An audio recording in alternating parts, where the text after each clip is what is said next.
I have the Alchemy Emperor in my head. Chapter 2. Obtaining an Inheritance in a Dream. Many students' eyes were beaming. They could not help but be excited. On the path of cultivation, inner energy was the source of everything.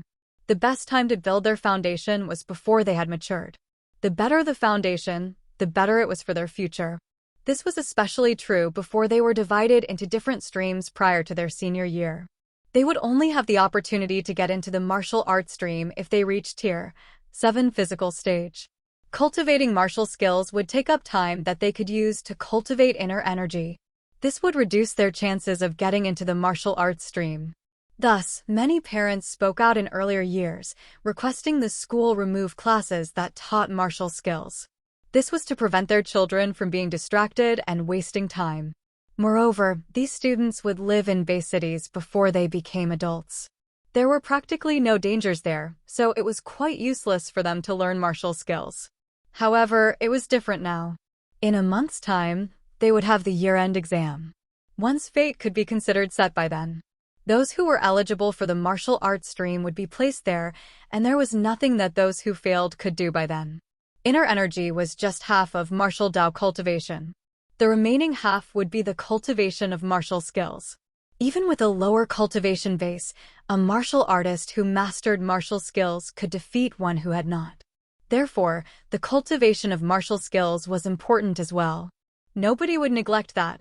Naturally, not everyone neglected martial skill cultivation, so it was not an obligation.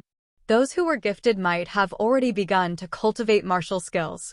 Chu Yunfan's eyes scanned his numerous classmates. As expected, many seemed unaffected. They must have cultivated martial skills before. Not only that, those students pretty much consisted of the most gifted ones in their class. They were the ones who could get into the martial arts stream, so even the weakest one was at Tier 7 physical stage. In any case, Chu Yunfan was still excited. He had not studied martial skills since young. He knew it was easy for one to learn martial skills and low-level ones were taught online if one was willing to pay. Nonetheless, he suppressed his impulse. One of the reasons for this was that he knew he was not gifted. He did not even have enough time to meditate and practice martial arts. If he spent time cultivating martial skills, he would have no hope of getting into the martial arts stream. The other reason was that he did not want to waste money since the school would cover it sooner or later. Qin Wu left right after dismissing the class. He did not want to delay and was unwilling to waste his time there. The entire class instantly started chatting. Many were discussing what kind of martial skill Qin Wu would teach the next day. After all, most had never learned one before, so it made sense that they were eager. After talking for a little bit, everyone got up and began to pack their bags. The class had finished for the day, so they were going home. Chu Yunfan got up and started packing his bag in the corner. With another day done, he was ready to go home. Tap, tap, tap. There was a series of footsteps coming from a plump young man who was the same age as Chu Yunfan. The normally loose martial arts uniform was so tight on him that it seemed like it would rip. Although he appeared chubby, in reality, his footfall was light. He was running quickly, but he was not flushed nor was his heart pounding. He had definitely cultivated. This was one of Chu Yunfan's few good friends, Gao Hongji. He was tall, rich, and portly. He knew his friend very well. He trained and was much stronger than Chu Yunfan, having reached Tier 9 physical stage. Although he was one of the outstanding students who would certainly get into the martial arts stream, he usually behaved exactly as people would expect. He would sit if he was not required to stand and would move as little as he could. His weight was due to genetics, but everyone could not help thinking that it was because he was lazy. Both of them were very different when it came to their families and talents. Typically, the duo would have had parallel lives and not talked to each other. Instead, their shared interests led to them become good friends during their 2 years in high school. A portion of the Ancient Zenith Relics traveling exhibition from the Academy of Sciences is being exhibited at our school. Aren't you interested in the Ancient Zenith civilization? Why don't we give it a look? Gao Hongji asked. Relics from the Ancient Zenith civilization? Sure, let's check it out. Gao Hongji's words had piqued Chu Yunfan's interest. It was crowded when both of them arrived at the space the school had vacated for the exhibition. Although Calm Ocean City's number 13 high school was an ordinary school among the dozens of high schools in the city, the teachers and students numbered up to 10,000. It was like a small town, so one could imagine how congested it was with everyone going to the exhibition. Since the disaster, excavation and recovery of the ancient Zenith civilization's research had become the main function of their entire society. The government would continuously exhibit the less important relics of the ancient Zenith civilization everywhere. The ancient Zenith civilization relics that were exhibited in the traveling exhibition at number 13 high school were just a small portion of the whole collection. Chu Yunfan and Gao Hongji slowly moved with the crowd. Chu Yunfan stared at the items locked within the tempered glass. There were stone inscriptions from the ancient Zenith civilization, broken weapons, and so on. Although they were historical relics, in reality, they were not of great value. There were descriptions written in a strange and complicated script in front. That text was from the ancient Zenith civilization, but it was not difficult for the students to read. This was because learning the language became mandatory after the ancient Zenith civilization was discovered when humanity entered the Kunlun era. It was like Chinese students learning English in the Common Era. The language appeared very similar to the seal script that was common in China's past. There were pictographs as well. It was much simpler compared to the system of the English language. Since the scripts were similar, historiographers had always assumed there was a relationship between ancient China and the ancient Zenith civilization of the Kunlun realm. They just had yet to verify it. Over the centuries, thousands of frequently used ancient seal characters had been translated. Although there were still many unusual characters that had yet to be translated, one could easily read and understand the regular characters now. Chu Yunfan stared as if he was window shopping. Although these were historical relics, he had seen them many times on the internet.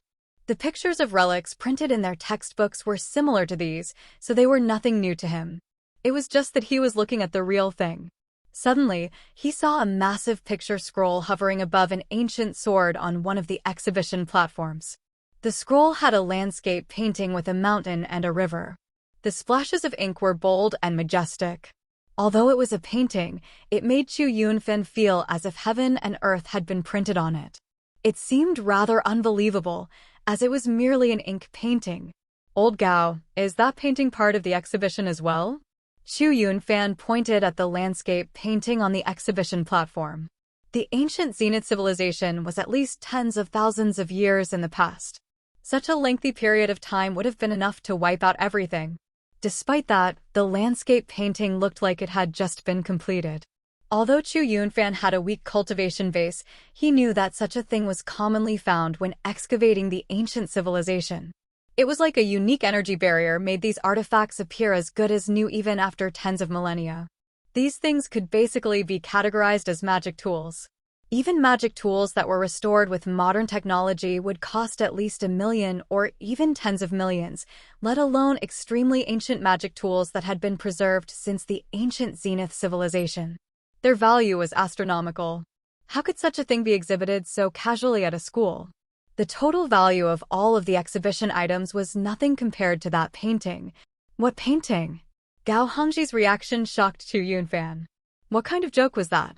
How could he not see such a huge work of art? I don't see it. You shouldn't stop taking your meds. Gao Hongji patted Chu Yunfan's shoulder tellingly. He spoke as if he had rehearsed the words, "We men must take care of our bodies." Look at you. You're hallucinating. Get lost.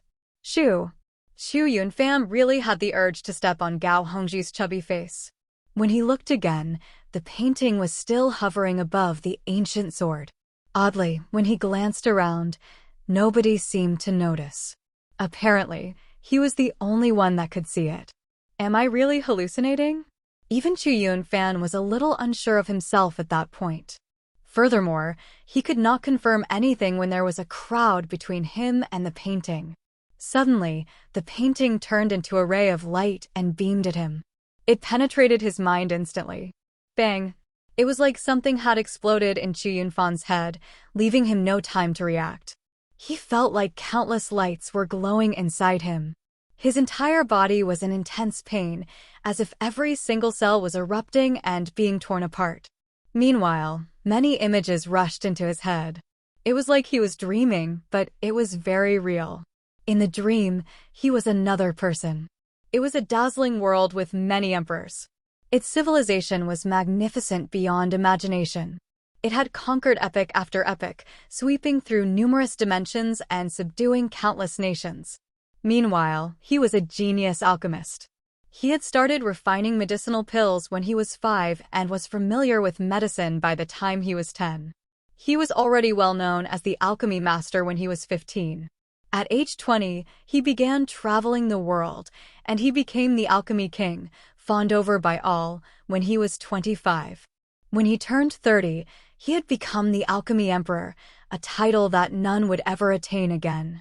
Not only had he mastered the inherited knowledge of alchemy from the people of the past, but he also went on to create new treatments, making alchemy one of the world's most prominent fields. Even emperors wanted the medicinal pills he refined. Countless people would fight for any pills that he released to the public. At that point, one could say that his life had reached its peak, and he was a proud young man because of that. Everything changed when a picture scroll descended from the sky during that war. It caused many emperors of that era to fight over it. The reason for the conflict was that there was a godhead in the picture scroll. It was something that could make anyone a god, as well as grant immortality and the ability to travel to the other realm. Therefore, the Alchemy Emperor participated in the war too. It was a terrifying battle, a clash of gods and devils. There were countless figures fighting intensely in the sky. All of them were unbelievably powerful, like demons. They could do anything, catch the stars and the moon, turn rivers and seas over. Though the figures on the battlefield were so incredibly formidable, they were blurry and their faces could not be seen clearly. One of them was magnificent, capable of fighting up to 100 demons on his own. His face was obscured as well. One could only see his pair of golden eyes, as deep as if there was a universe hidden inside them. The force as they opened and closed was earth-shattering. As the battle intensified, most of the monstrously powerful figures were dead. It was finally the time for the grand figure with the golden eyes to shine. The world was collapsing everywhere. Although the Alchemy Emperor had put away the godhead in the landscape painting that came into his possession by accident, he had been attacked by many emperors. Not being proficient in martial Dao, he was soon killed. At that point, the replayed images abruptly stopped. Xu Yunfeng suddenly woke up from the boundless dream.